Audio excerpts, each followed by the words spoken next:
Good morning, everyone. How are you? I am sure you all will be fine. Let's us. I will tell you bank reconciliation statement. First of all, question is that what is bank reconciliation statement? Bank reconciliation statement क्या होता है? जैसे कि इसके नाम से clear है, bank रिकॉन्सिल मतलब कि फिर से रिकॉन्सिल करते हैं, और ये स्टेटमेंट यानी कि bank reconciliation statement is a statement through which we know what are our transaction, माने हमारा ट्रांजैक्शन क्या है। जैसे क्या होता है कि कभी कभी बैंक में पैसा जमा करते हैं, पैसा निकालते हैं, जमा करते हैं, निकालते हैं, तो कभी कभी मिसअंडरस्टैंडिंग आ जाती है। मेरे मन में आता है कि बैंक में इतना पैसा होना चाहिए, लेकिन बैंक कुछ और ही शो करता है। तो इसके लिए फिर हम लोग क्या करते हैं, बैंक से एक स्टेटमेंट मांगते हैं कि भैया हमको एक स्टेटमेंट दे दीजिए कि कब का पैसा हम विड्रॉल किए थे, कब का पैसा हम डिपॉजिट किए थे। तो बैंक क्या करती है, अपने पास से एक जब पैसा जमा हुआ था, जब पैसा विड्रॉल हुआ था, उसका एक स्टेटमेंट निकाल के दे देती है। इसी को बैंक रिकॉन्सिलेशन स्टेटमेंट कहा जाता है।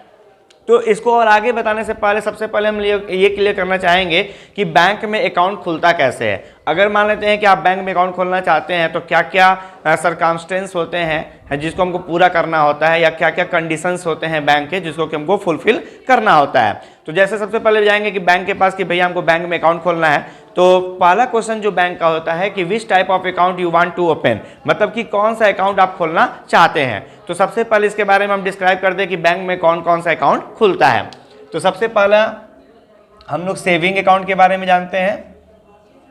ये बहुत ही पॉपुलर है, अकाउंट को शॉर्ट में एसी लिखा जाता है। सेविंग अकाउंट का मतलब होता है बचत खाता। इसका एक फीचर्स क्या होता है कि इसमें हम लोग या इस खाते के अंतर्गत कभी भी जब चाहे जितनी बार चाहे हम बैंक में पैसा जमा कर सकते हैं, और जब चाहे जितनी बार चाहे हम पैसा निकाल सकते हैं। एक दिन में नंबर ऑफ ट्रांजैक्शन कितना भी कर सकते हैं। जब अभी मान लीजिए कि मेरे पास 1000 रुपया है, बैंक में जमा कर दिए, फिर हमको जरूरत पड़ गया 1 घंटे के बाद, तो हम 1000 रुपया निकाल भी सकते हैं। तो इसका ये फीचर्स होता है। लेकिन कुछ फीचर्स होता है तो कुछ कमियां भी होती हैं। क्या होता है कि जब हम बैंक में पैसा जमा करते हैं और बोलते हैं कि भैया हम सेविंग अकाउंट खोलेंगे, तो बैंक ये क्लियर नहीं होती या श्योर नहीं होती कि कब ये बंदा पैसा निकालेगा, मतलब कभी भी ये निकाल सकता है, यानी कि स्टेबिलिटी इसमें नहीं होती है। इसीलिए इसका बैंक का रेट ऑफ इंटरेस्ट जो है बहुत कम होता है, 3.25% पर एनम के हिसाब से होता है। लगभग हर बैंक का अपना अपना ट्रांजेक्शन का होता है।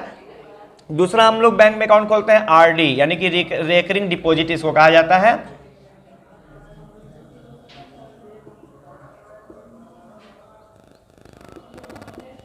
रेकरिंग डिपॉजिट क्या होता है, ये एक फिक्स डिपॉजिट की तरह होता है। इसमें जब बैंक में बोलते हैं कि भैया हमको आरडी खोलना है, तो क्या करती है कि हमारे सेविंग अकाउंट से वो कनेक्ट कर देती है, और वो मांगती है, पूछती है हमसे कि आप हर महीने कितने का आरडी करना चाहते हैं। तो मान लेते हैं कि मेरे पास 500 रुपये हर महीने आता है, एक्स्ट्रा पैसा आता है, तो हम बैंक में जमा कर देते हैं। तो फिर बैंक पूछती है कि at what period you want to save या ओपन रेकरिंग डिपॉजिट। तो हम लोग बोलते हैं 6 महीना, साल भर, 2 साल, 5 साल हम लोग खोल सकते हैं इस तरीके से। तो इसमें क्या होता है कि बैंक को एक स्टेबिलिटी हो जाती है कि हाँ भैया ये व्यक्ति अब जो है 1 साल के बाद पैसा लेगा, 2 साल के बाद पैसा लेगा, तो इसीलिए इसका रेट ऑफ इंटरेस्ट थोड़ा सा ज़्यादा होता है। इसका मान सकते हैं हम लोग 5.25 नियर अबाउट होता है पर एनम।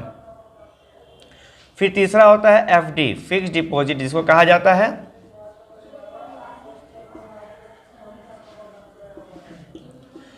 अब इसमें क्या होता है कि एक सर्टेन पीरियड के लिए एक सर्टेन अमाउंट जो है जमा कर देते हैं। इसमें आरडी में क्या था कि हर मंथ जमा कर रहे थे। इसमें क्या होता है कि एक बार मान लीजिए कि आपके पास 10,000, 20,000, 50,000 जो भी अमाउंट है, वो एक बार में पैसा बैंक को जमा कर देते हैं और बोलते हैं कि हम 5 साल के लिए या 10 साल के लिए हम जमा कर रहे हैं। तो यहाँ पर भी क्या होता है कि बैंक का रेट ऑफ इंटरेस्ट इसमें भी फिक्स होता है 5.25, यानी कि रेकरिंग का और एफडी का दोनों का सेम लगभग होता है। उसी तरीके से चौथा हम लोग का जो बैंक में अकाउंट खोलते हैं वो डीमेट अकाउंट होता है। डीमेट अकाउंट क्या होता है, जिस तरीके से हम लोग शेयर ट्रांजैक्शन करते हैं, ट्रेडिंग करते हैं, तो इसके लिए हम लोग को डीमेट अकाउंट खोलना पड़ता है। तो मोस्ट प्रोबेबली बैंक में इस तरीके से सेविंग, आरडी और फिक्स डिपॉजिट, ये जो होता है ये पॉपुलर डिपॉजिट होता है। इसके माध्यम से हम लोग पैसा बैंक में जमा करते हैं। ऐसे एक और डिपॉजिट होता है जो कि बहुत ही पॉपुलर है, वो है करेंट अकाउंट। अब करेंट अकाउंट क्या है, करंट अकाउंट के माध्यम से क्या होता है कि जितने भी फॉर्म होल्डर होते हैं या जितने भी बिजनेसमैन होते हैं वो लोग करंट अकाउंट खोलते हैं, यानी कि करंट अकाउंट के माध्यम से अपने पार्टी को पेमेंट कर देते हैं। तो क्या होता है कि इसमें भी स्टेबिलिटी नहीं होती है, जब मन तब पैसा जमा करते हैं, जब मन पैसा जो है निकाल सकते हैं या किसी को ट्रांसफर कर सकते हैं। तो इसका क्या होता है कि रेट ऑफ इंटरेस्ट जो होता है वो 0% होता है, यानी कि बैंक ना परसेंट लेती है ना परसेंटेज देती है। तो इस तरीके से हम लोग देखें कि मोस्टली जो है मोस्ट पॉपुलर जो होता है वो सेविंग, आरडी, एफडी और डीमेट और करंट अकाउंट होता है। तो इसके माध्यम से हम लोग बैंक में पैसा जमा कर सकते हैं। ठीक है, तो ये समझ में आ गया कि हम लोग इतने सारे अकाउंट पढ़ते हैं या इतने सारे अकाउंट हम लोग खोल सकते हैं बैंक में। अब हम लोग बनता है कि बैंक में जब हम लोग अकाउंट खोलते हैं यानी कि बैंक रिकॉन्सिल जब करते हैं तब क्या होता है। तो जब हम बैंक में अकाउंट खोलते हैं तो बैंक क्या करती है, ये फॉर्मेलिटीज है हम लोग से पूछ ली, हम लोग पैसा जमा कर दिए, तब क्या होता है कि हम लोग ट्रांजैक्शन करते हैं। जब मन का पैसा जमा किए, जब मन पैसा निकाल लेते हैं तो कभी कभी मिसअंडरस्टैंडिंग आ जाती है। तो क्या क्या मिसअंडरस्टैंडिंग हो सकता है, अब इस चीज़ के बारे में हम लोग समझने जा रहे हैं। अब जैसे क्या है कि बैंक में जब हम लोग अकाउंट खोलते हैं तो बैंक हमको क्या देती है, एक कॉपी की तरह, एक पतली कॉपी की तरह देती है जिसको कि हम लोग पासबुक कहते हैं। और बैंक अपने पास क्या रखती है, कैश बुक रखती है, तभी तो हम लोग का मिलान होगा। जैसे कि मान लेते हैं कि हम जब जब पैसा जमा करते हैं तो बैंक जो है हमारे पासबुक में भी एंट्री कर देती है, हमको देती है, और अपने कैशबुक में भी एंट्री कर देती है, ताकि हम लोगों का हमेशा पता चलता रहे कि कब का पैसा जमा किए हैं और कब का पैसा हम लोग विड्रॉल किए हैं। तो सपोज कि मान लेते हैं कि हम 5,000 रुपये से बैंक में अकाउंट खोले हैं। थोड़ा सा ध्यान देंगे, यहाँ पर हम लोग 5,000 रुपये से बैंक में अकाउंट खोले हैं तो 5,000 रुपये बैंक जो है हमारे कैशबुक में एंट्री कर देती है कि 5,000 रुपया आपका क्रेडिट बैलेंस है, और कैशबुक में भी अपना एंट्री कर देती है कि 5,000 रुपया हमारा एंट्री है। अब क्या क्या प्रॉब्लम्स आ सकते हैं या किस किस वजह से जो है हमारे अंदर मिसअंडरस्टैंडिंग आ जाती है या हम बैंक रिकॉन्सिल करते हैं, अब ये बताने जा रहे हैं। जैसे इसमें पहला आता है हम लोगों का check issued but not presented for payment ₹1,000। मान लेते हैं कि किसी पार्टी को हमको 1,000 रुपये पेमेंट करना था, तो हम उसको कैश नहीं देकर के चेक दे दिए कि भैया जाइए अपना पैसा निकाल लीजिएगा। तो बच्चों थोड़ा सा यहाँ पे ध्यान देंगे, थोड़ा सा ध्यान से समझने की कोशिश करेंगे। यहाँ पर क्या है कि चेक हम काट कर दे दिए 1,000 का कि जाइए आप निकाल लीजिए। तो अब हम जब चेक 1,000 का काट करके दे दिए तो हमारे मन में क्या आएगा कि मेरे अकाउंट में अब 1,000 रुपये माइनस हो जाएगा, यानी कि मेरे हिसाब से अब बैंक में कितना पैसा होना चाहिए, 4,000 रुपये होना चाहिए। लेकिन आगे क्या करा, but not presented for payment. लेकिन वो व्यक्ति क्या हुआ, उस दिन बैंक में पैसा डिपॉजिट, मैंने चेक जो है डिपॉजिट नहीं किया, यानी कि हम कह सकते हैं कि पैसा विड्रॉल नहीं किया। तो बैंक कितना शो करेगी, 5,000 रुपये ही शो करेगी, क्योंकि जब तक वो निकालेगा नहीं या चेक डिपॉजिट नहीं करेगा तब तक बैंक तो सब्ट्रैक्ट करेगी नहीं, घटाएगी नहीं। तो बैंक के अंदर क्या दिखा रहा है, 5,000 रुपया, और हम कितना मान के चल रहे हैं कि 4,000 रुपया। तो जो हम सोचे थे कि 1,000 रुपये माइनस हो जाएगा, चूंकि वो अभी तक निकाला नहीं है, विड्रॉल नहीं किया है, जो हम माइनस कर चुके थे, अब हमको क्या करना पड़ेगा, प्लस करना पड़ेगा। तो इसीलिए इस आइटम को हम लोग ऐड करते हैं। तो समझ में आया होगा कि क्यों हम लोग ऐड करते हैं, check issued but not presented for payment. चलिए एक बार फिर से रिपीट कर देते हैं।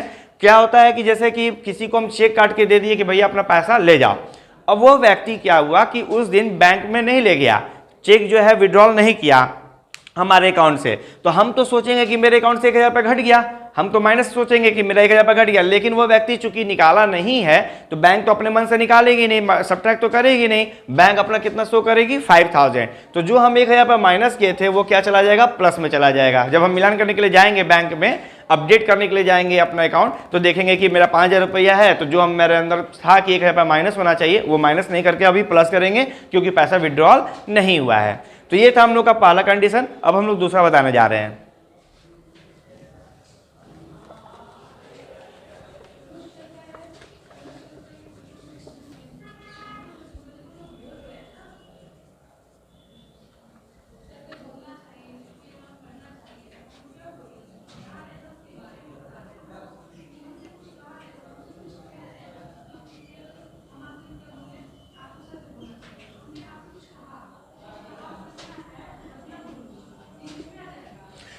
अब देख रहे हैं यहाँ पर कि check deposited but not credited ₹500।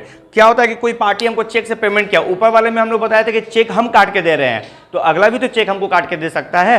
तो मान लेते हैं कि 500 का चेक हमको कोई काट करके दे दिया कि भैया अपना पैसा ले लीजिए, और हम क्या किए, उस चेक को बैंक में जमा कर दिए, तो अब हमारे अंदर क्या आएगा कि मेरा 500 रुपया प्लस हो गया। लेकिन क्या होता है कि चेक क्लियरेंस होने में कुछ समय लगता है, तो क्या हुआ कि चेक अभी क्लियर नहीं हुआ है, तो बैंक मेरा कितना शो करेगी, 5,000 का 5,000 ही शो करेगी, क्योंकि जब क्लियर होकर के हमारे अकाउंट में प्लस हो जाएगा तब नहीं बैंक प्लस करेगी, लेकिन अभी तो कर नहीं रही है। तो जो हम सोचे थे कि प्लस हो रहा है 500 रुपया हमारा, वो क्या हो जाएगा, सब्ट्रैक्ट हो जाएगा, यानी कि इस आइटम को हम लोग सब्ट्रैक्ट कर देते हैं, यानी कि check deposited but not credited जो होता है वो माइनस में चला जाता है। अब थर्ड एंट्री हम लोग देखते हैं।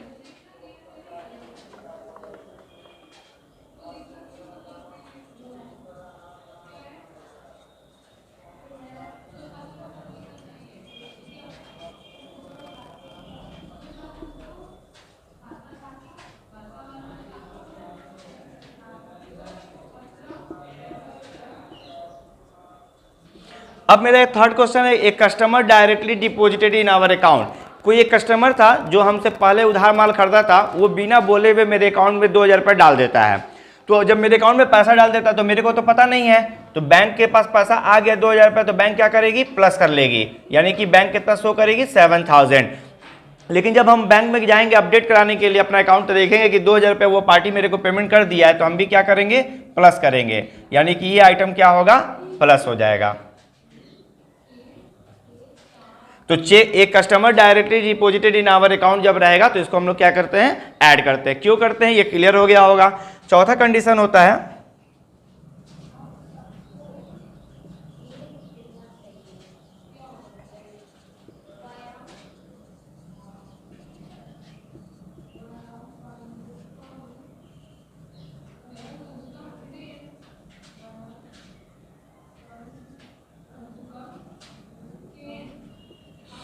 अब क्या है कि bank allowed interest ₹500 on our deposited money. Bank जो है हमारे, मान के चलते हैं यहाँ पे कि 5,000 रुपया है, bank allowed interest ₹500 on our deposit money. Bank जो है, जो हम बैंक में पैसा जमा करते हैं तो बैंक हमको समय समय पर इंटरेस्ट देती है, जैसा कि अभी हम ऊपर जब अकाउंट बता रहे थे तो उसमें बताए थे, तो बैंक हमको 500 रुपये इंटरेस्ट दी। तो बैंक मेरे को फोन करके नहीं बोलती कि भैया तुम खुश हो जाओ, तुमको हम 500 रुपया इंटरेस्ट दे रहे हैं। बैंक क्या करती है, डायरेक्ट मेरे अकाउंट में, यानी कि इसमें पैसा जमा कर देती है 500 रुपया। चूंकि हमको पता तो है नहीं कि बैंक हमको इंटरेस्ट दी है, जब हम अपडेट कराने के लिए जाते हैं तो देखते हैं कि मेरा प्लस आइटम है, तो यानी कि इसको भी हम लोग क्या करेंगे, प्लस करेंगे। तो इस तरीके से समझ गए कि बैंक अलाउड इंटरेस्ट जब रहेगा तो हम लोग इसको ऐड करते हैं। अब एक और आता है,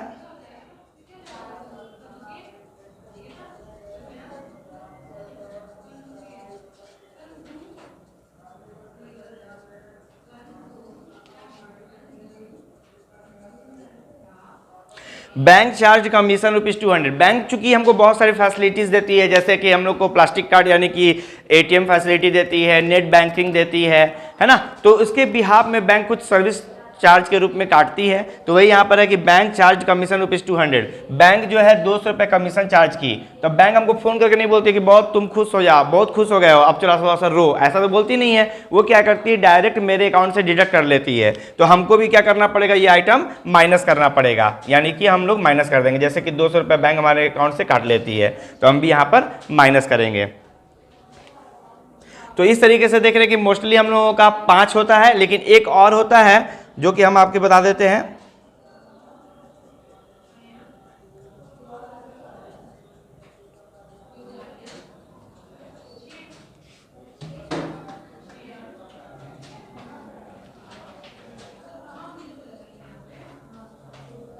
bank paid insurance premium ₹200। Bank जो है मेरे बिहाफ में इंश्योरेंस का प्रीमियम कर दी, जैसे चेक काट के दिए हैं तो वो पेमेंट कर दी। तो जब बैंक 2,000 रुपया काट के दे देती है तो मेरे अकाउंट से वो क्या करेगी, डिडक्ट कर देगी 2,000 रुपया।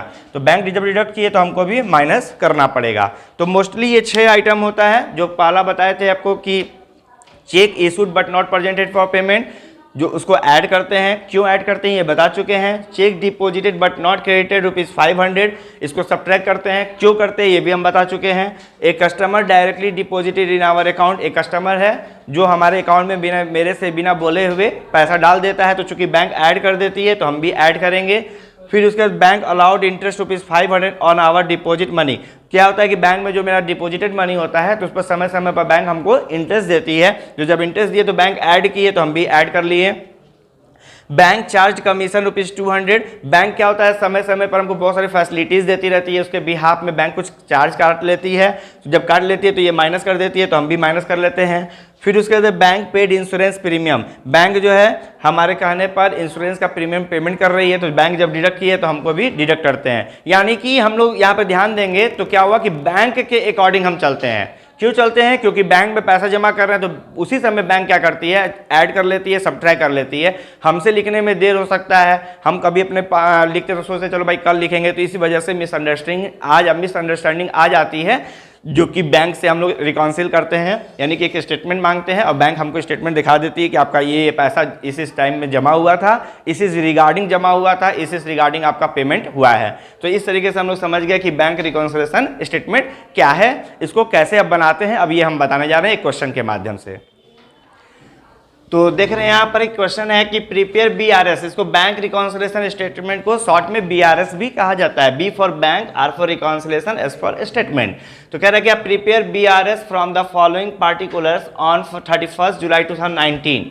हमको 31 जुलाई 2019 का बीआरएस बनाने के लिए कह रहा है। तो नंबर 1 में दिया हुआ कंडीशन क्या कि balance as per cashbook, cashbook में बैलेंस हमारा 25,000 शो कर रहा है। Cheque deposited in bank but not collected, हम बताए थे cheque deposited but not credited, collect नहीं हुआ है तो इसको सब्ट्रैक्ट करते हैं तो ये माइनस में चला जाएगा। Bank paid insurance premium, bank insurance premium paid कर रही है, तो पेड कर रही है तो माइनस में चला जाएगा। फिर उसका cheque issued but not yet presented for payment, cheque issue हुआ है बट प्रेजेंट नहीं हुआ पेमेंट में, तो ये प्लस में चला जाएगा, जो बता चुके हैं। Directly deposited in bank by a customer, एक कस्टमर था जो डायरेक्टली मेरे अकाउंट में पैसा जमा कर देता है, तो ये भी प्लस में चला जाएगा। तो अब इसको बनाते कैसे हैं, इसका फॉर्मेट क्या है, अब ये हम बताने जा रहे हैं। तो सबसे पहले देखिए यहाँ पर हम लोग का ये फॉर्मेट बन गया, bank reconciliation statement as on 31 July 2019। Particulars लिख देते हैं, अमाउंट को 2 भाग में डिवाइड कर देते हैं, प्लस आइटम माइनस आइटम। जो प्लस वाला होगा वो प्लस साइड में चला जाएगा, जो माइनस वाला होगा वो माइनस में चला जाएगा। जैसे हम लोग का क्वेश्चन है कि पहला में था कि balance as per cash book, तो सबसे पहले हम लोग क्या करते हैं, यहाँ पर लिख देते हैं balance as per cash book. Cash book का बैलेंस कितना था, 25,000 था, तो 25,000 हम लोग लिख देंगे प्लस आइटम में। फिर उसके बाद कुछ आइटम ऐड वाला होता है, कुछ आइटम सब्ट्रैक्ट वाला होता है, तो यहाँ पर इस तरीके से लिख सकते हैं, या नहीं भी लिखेंगे तो चूंकि बाइफरकेट अलग अलग कर दिए हैं तो नहीं भी लिखेंगे तब भी हम लोग का चलेगा, क्योंकि प्लस आइटम एक जगह कर दिए, माइनस आइटम एक जगह कर दिए, तो डायरेक्ट भी हम लोग बना सकते हैं। तो जैसे पहला क्वेश्चन था हम लोग का, check deposited in bank but not collected, bank में पैसा जमा किए हैं लेकिन कलेक्ट नहीं हुआ है, तो वही हो गया check deposited but not credited. तो क्या बताए थे, ये माइनस आइटम में चला जाता है, 1200 है तो ये माइनस आइटम में चला जाएगा 1200। फिर उसके बाद था हम लोगों का कि bank paid insurance premium, bank insurance premium paid की है तो इसको भी सब्ट्रैक्ट में चला जाता है।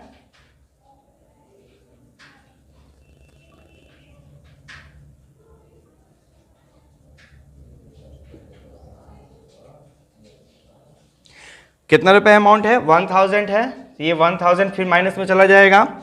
फिर नेक्स्ट है check issued but not yet presented for payment, ये बताए थे हम लोग, ये ऐड आइटम में चला जाता है। Check issued but not presented for payment, ये प्लस में चला जाएगा, 1200 है।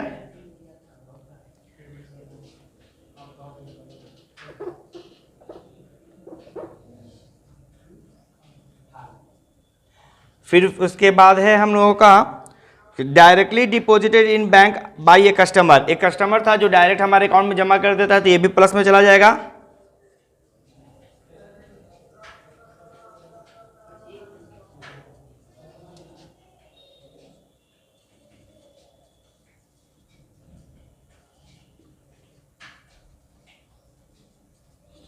एक कस्टमर था, डायरेक्टली डिपॉजिट हमारे अकाउंट में कर दिया है, हमारे अकाउंट में, इसको हम लोग 1600 लिख दिए।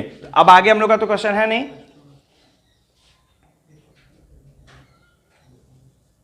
एक कस्टमर जो है हमारे अकाउंट में डायरेक्ट जमा कर देता है 1600 रुपया। अब हम लोग क्या करेंगे कि ऐड वाला आइटम एक साथ कर लेंगे, 00872 27,800 प्लस आइटम में हो गया और 2,200 हमारा माइनस आइटम में चला गया। तो प्लस वाला हम लोग का बड़ा है, तो उसमें से हम लोग क्या करेंगे, सब्ट्रैक्ट कर लेंगे। अगर हम लोग बराबर करेंगे तो कितना आएगा, 25,600। तो ये हम लोगों का हो जाएगा। अगर दोनों का ऐड करेंगे तो 27,800 बराबर हो जाएगा।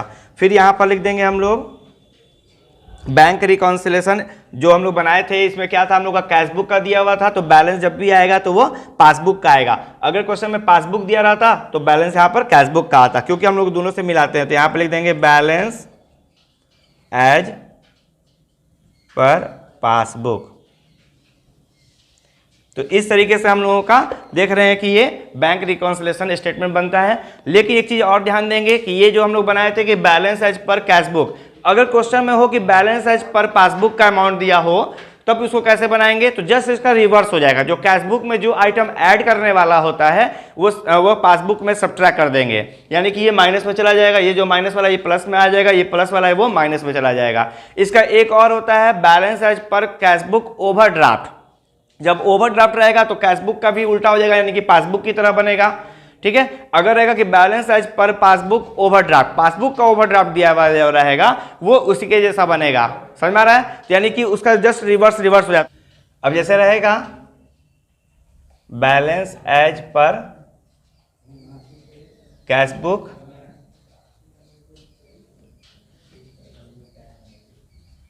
Balance as per passbook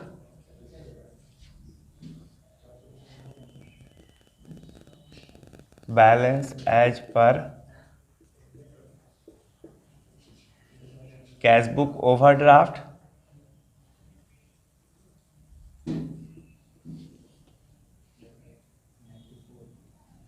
balance as per passbook overdraft. जब ये रहेगा हम लोगों का, ये चार फॉर्मेट में बनता है। अभी जो हम आपको बताए थे बैलेंस एज पर कैशबुक में, तो जो item balance as per cashbook में ऐड होगा, बस ये बात दिमाग में रखेंगे, फॉर्मेट उसी तरीके से बनेगा, बनाने का भी तरीका वही रहेगा, पासबुक में सब्ट्रैक्ट होगा। Balance as per cashbook overdraft कहेगा तो जो आइटम कैशबुक में ऐड किए थे वो सब्ट्रैक्ट होगा, यानी कि पासबुक की तरह बनेगा। और balance as per passbook overdraft कहेगा तो जो आइटम माइनस किए थे वो प्लस में हो जाएगा, यानी कि पासबुक का जस्ट अपोजिट चलेगा। यानी कि कैशबुक का जस्ट अपोजिट कैशबुक ओवरड्राफ्ट में होगा या पासबुक में होगा। और balance as per passbook overdraft कहेगा तो कैशबुक का जस्ट अपोजिट होगा या कैशबुक की तरह बनेगा।